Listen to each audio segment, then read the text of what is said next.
ওকে, তোমাদের যা ভালো মনে হয় করো, আমার আর কিছু বলার নেই। তুই মেয়েকে দেখবি না? না, আমার দেখার প্রয়োজন নেই, তোমরা দেখেছো তাতেই হয়েছে। 1 সপ্তাহ পর আমার বিয়ে ঠিক হয়। মনে পাথর চাপা দিয়ে আম্মুর ঠিক করা মেয়েকে বিয়ে করে নিলাম। অনেকটা কেঁদেছি বিয়ের দিন। যেখানে বিয়ের কথা শুনে মেয়েরা কাঁদে, সেখানে আমি ছেলে হয়ে কেঁদেছি। শত কষ্টের ভিড়ে বিয়েটা করে নিলাম। বাসর ঘরের সামনে দাঁড়িয়ে আছি, আম্মু এসে জোর করে ভিতরে ঢুকিয়ে দিল। বাসর ঘরে ঢুকে দেখি একটা মেয়ে ঘোমটা মুড়ি দিয়ে বসে আছে মাথায়। আমি ধীর গতিতে হেঁটে খাটে গিয়ে বসলাম। অনেকক্ষণ চুপ করেছিলাম, দেখি মেয়েটা কিছু বলে কিনা, কিন্তু না, মেয়েটা চুপচাপ বসে আসে। তাই নিজে শুরু করলাম। দেখেন, আমি একটা মেয়েকে অনেক ভালোবাসি। আপনাকে কখনো ভালোবাসতে পারবো না আমি। আমার মনে শুধু সেই মেয়েটাই রয়েছে, সেই জায়গা আর কেউ নিতে পারবে না।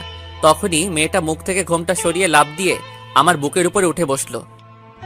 এই কুত্তা, কি বললি তুই? তুই অন্য মেয়েকে ভালোবাসিস? হ্যাঁ মায়া তুমি? মায়াকে দেখে 1000 ভোল্টের একটা শক খেলাম।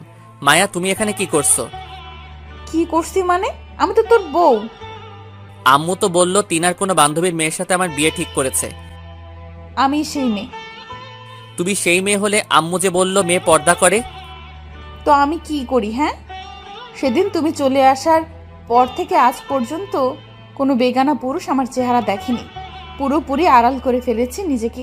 সেদিন প্রতিজ্ঞা করেছিলাম যে হলে হব তোর, না হয়তো বা কারোরই না। আর আমার ভরসা ছিল যে আল্লাহ আমায় কখনো খালি হাতে ফেরাবে না। 4 বছরে কয়েক লক্ষ বার খোদার কাছে তোমায় চেয়েছি, তো খোদা আমায় নিরাশ করবে কেন?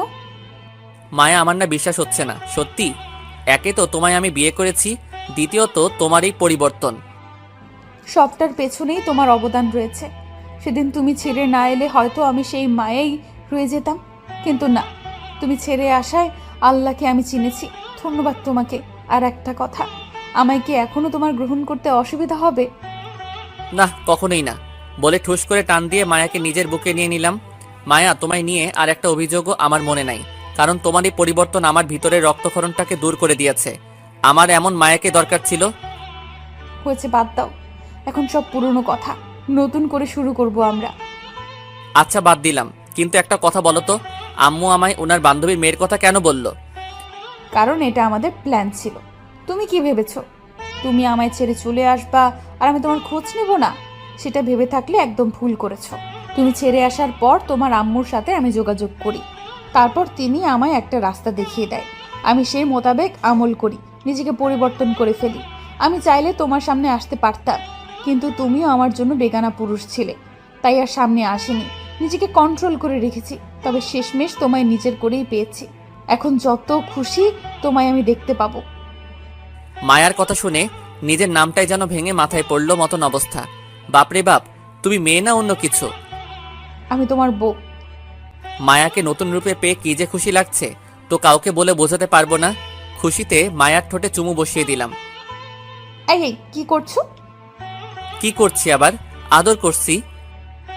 না, এখন কোনো আদর ফাদর চলবে না। যাও, কি অজু করে আসো, দুজনে একসাথে মিলে নামাজ পড়বো। পরে যা ইচ্ছে হয় করিও। সত্যি তো? যে নামাজ শেষ করে যা ইচ্ছে হয় করব? হুম। খুশিতে এক লাফ দিয়ে অজু করতে চলে গেলাম। অজু করে এসে দুজনে মিলে নামাজ পড়ে নিলাম। পরে পরে আর কি, পরে বহু কিছু, যা আমি বলতে পারবো না, আমার লজ্জা লাগে। আর পাঠকগুলোও সেই মার্কা, গল্পের সবকিছু শুনতে চাই। একটু শরম লজ্জা যদি থাকতো। যান, ভাঙেন সব কয়টা, আপনাদের লজ্জা না করলেও আমার করতেছে। সমাপ্ত।